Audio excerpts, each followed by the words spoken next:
What is up, YouTube? This is Cody on the Real Sports Talk, bringing you the pre-race video for the Subway Fresh Fit 500 at Phoenix. And this is the second time we're going to this racetrack under the reconfigured surface and the layout with that. But before we get into that, I'm going to give you some quick news here on the NASCAR circuit. Jimmie Johnson, who made legal modifications to the C-post of his race car, did receive a 25-point reduction toward the championship.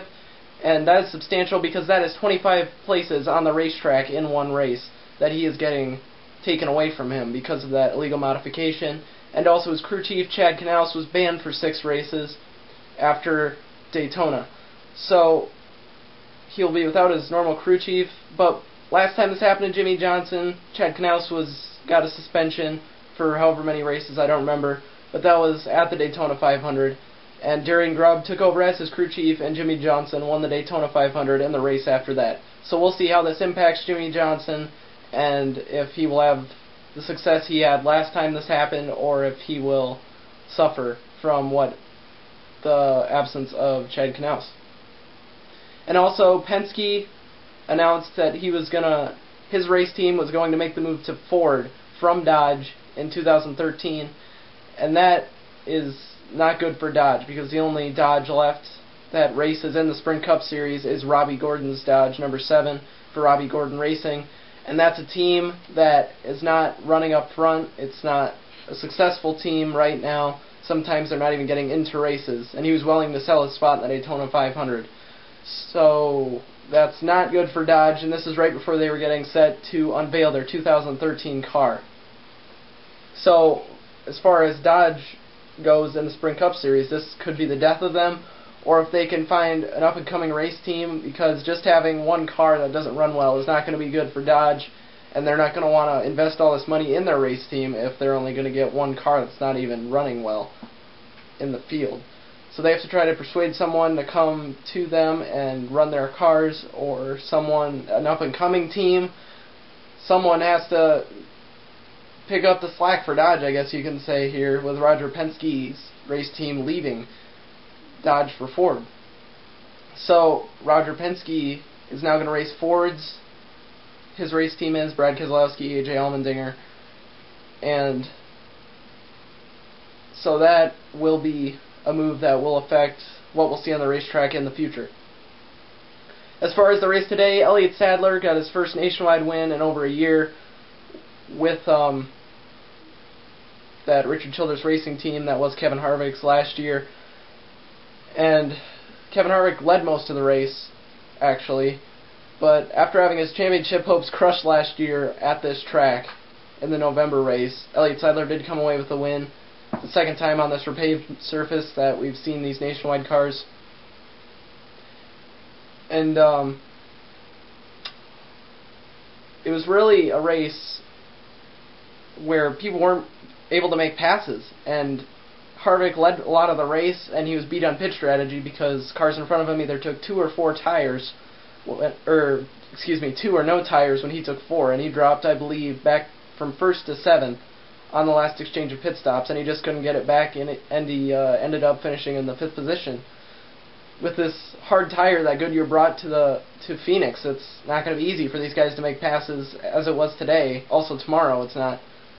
Cars were very loose. There was only one groove at the beginning of the race. It was treacherous race side by side. People just had to hang on to it in the corners, and you couldn't get to the gas too fast.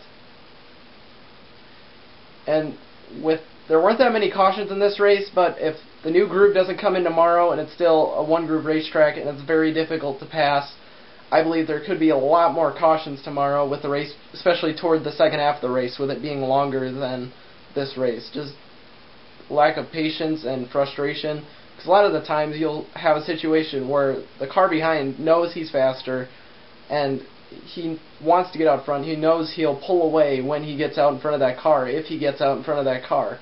But if he doesn't get out in front of it, he can't do that, obviously. So he gets frustrated and he tries to move him out of the way. You see that a lot of the time at short tracks, and it could happen here. And one thing we saw today also that we're going to have to look for tomorrow is that dogleg and how people utilize that. So that little notch basically in the backstretch between the two main turns, that's was normally covered in grass before the repaving is now completely paved, so people can use that large apron surface below the racetrack, the racing surface on the bank part, and they can go down there and make racing passes and make maneuvers down there. So we'll have to see if people utilize that.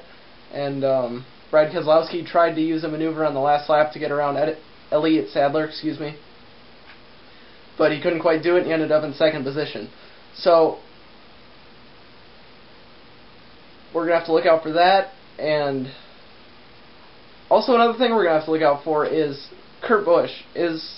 Super Speedway was not really a measuring stick for if this Phoenix Racing team, funded by James Finch, is really going to be a force to be reckoned with. James Finch said earlier this year that Kurt Busch is a guy he believes can take this race team that far, but I don't know if it's championship caliber, and we're going to have to see that. In the last couple of years, he had Landon Castle racing for them, or maybe it was just last year, and he had a lot of DNFs. He had a couple start-in parks, I believe, and they were just struggling for funding with that racing team, and he wasn't finishing well. He was mostly finishing in the 20s and 30s, and that was just something that, as a race team, you don't want that, but you have to go through that stage to build up into a better race team and a stronger race team to be reckoned with. So we'll have to see if Phoenix Racing is making that jump this year, or if they're going to have to attempt to do that in the future. They got a championship caliber driver in Kurt Busch, possibly the best, definitely one of the best on the circuit, and we're going to just have to see with Phoenix Racing how this plays out. Right now, I don't even have like a sense of where it's going to go. I'm kind of 50-50 on the matter. Kurt Busch could run for the championship, but on the other hand, it's a race team that we haven't seen really succeed a whole bunch in the past, so that's something we'll have to look at looking forward. Not only to this race, but this will be somewhat of a measuring stick on a mile track after being on the Superspeedway last week, and then as we move forward to Las Vegas next week, that'll be something we'll look for with Kurt Busch and Phoenix Racing, how well they run. So Mark the Kid Martin got the pole in the 55 car for Michael Waltrip Racing, and he will be joined on the front row by Tony Stewart in the second position, and some notable guys that didn't qualify well. Two guys that come out of the same racing shop. Or excuse me, I don't believe they do. But anyway, they both raced for Hendrick Motorsports. Dale Earnhardt Jr. and Jeff Gordon finishing qualifying in 29th and 30th position. And with this lack of grooves and the hard time passing, they're going to have to play some strategy to try to get up to the front and race to the win, because they're definitely, if it's the same way it was yesterday, which will probably be very similar, there's not going to be a whole lot of passing, and it's going to be very difficult to pass, so they're not going to be able to work their way up unless they have very good race cars. And obviously, qualifying that badly is not going to be easy for them. Jeff Gordon, he won this race last year. He's trying to defend that, but it's a completely new racetrack from what it was last year. And I ultimately think that the new racetrack suits Kyle Busch very well, the guy who he beat out for the win last year. And I'm taking him as my winner this week. I believe he'll have a great race, and he will come out of here in good position in the point standings after winning. But also some other guys you got to look out for. Casey Kane, I believe he won a race here while he was with the Red Bull cars. And also Kevin Harvick, who is also in a Chevy. Kane is now racing for Hendrick. We'll see if he can pull that through. And also Kevin Harvick with Richard Childress Racing. He got the experience today. He looked very good on the track, and he knows what the track's like, and if it's like that tomorrow, he's going to have a little advantage over some of the guys that weren't in the race. That's the same thing for Kyle Busch with him being in the race yesterday. But Harvick got up front, led some laps, made some passes on this track, and maybe he will be able to come away with that win as well. But overall, I'm going with Kyle Busch. Tagged the wall today in the nationwide race, but I think he's going to take a lesson from that, take the stuff he learned, and he's going to win it tomorrow.